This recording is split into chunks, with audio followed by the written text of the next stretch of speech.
呢個上海嘅家長咧都好無助，嗰個女嗰啲骨咁。但係咧呢個家長咧亦都講得啱，佢話美國睇醫生咧就好得意嘅，一係咧就係等得太長，等唔到咯；一係咧就等得太耐，終於啦好返。喺美國嘅醫院啦，其實咧我哋要搞清楚 healthcare 去好啦，即係好幾樣嘢。第一，佢啲發明嗰啲藥；第二，佢啲儀器夠精密；第三，可能手術嗰邊啦。但係除咗呢三樣之外咧，其他醫院裏邊普通嗰啲傷風咳嗽啊，或者係睇病啊、約見啊，有陣時係矯枉過正。呢一個四字詞語用得好貼切嘅。矯枉過正咧，就即是話咧，冇人會除咗條褲走嚟屙一個屁噶嘛。醫生本身係要醫人嘅時候咧，對住個病人唔好咁多整色整水，究竟係點樣做？睇完就走啦。如果係將嗰啲病人當做白老鼠咁樣，好似早排有個醫生入完嚟，有個學生，跟住就又有第二個醫生過嚟，又係學生醫生，跟住第四個學生醫生又嚟，前前後後好似做實驗咁樣。病人呢就要企起身同佢講，佢話：醫生，不如學習呢就去第二個地方，淨係你同埋你嗰個學習醫生算啦。當啲醫生咁樣做，其實佢哋係用緊佢哋嘅權威，用緊佢哋嘅特權。咁呢個特權呢，唔係個個病人呢都會可以企得起身同你講，唔係個個家長呢都想得罪啲醫生，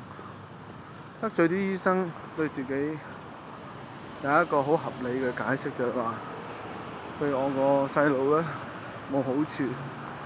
但係當啲醫生由頭到尾根本都唔係為咗你個細路做好處嘅時候，家長又點解要去期望幻想一啲制度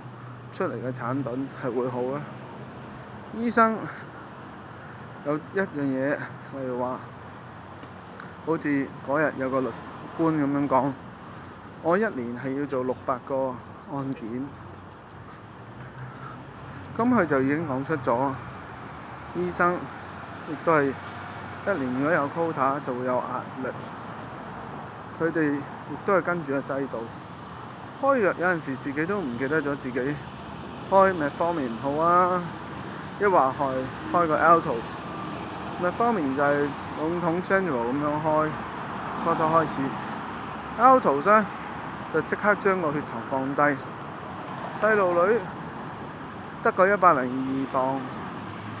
食嘢有少少亂，唔係長期血糖指數，唔係 A1C 高，係普通個 glucose 高咗，超過仲係200添，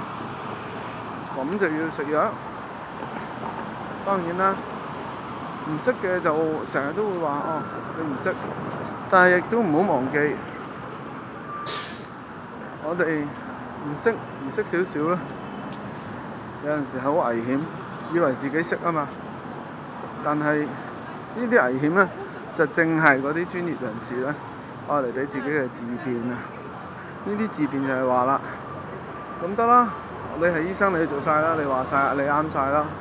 你做錯都冇人理啦。點解咁講呢？長期血糖指數呢，就係個 baseline 嚟嘅。食飯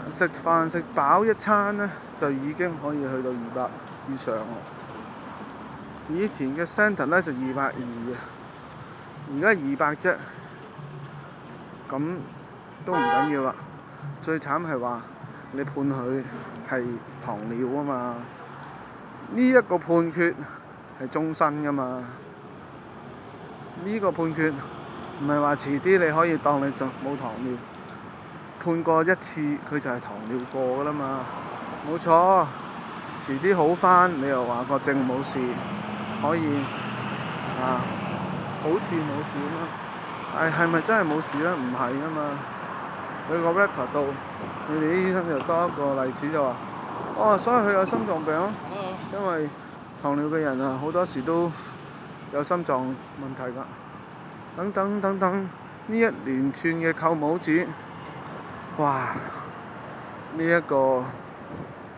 少少嘅判證，其實對於好多人嚟講，唔識嘅咪變咗好冤枉。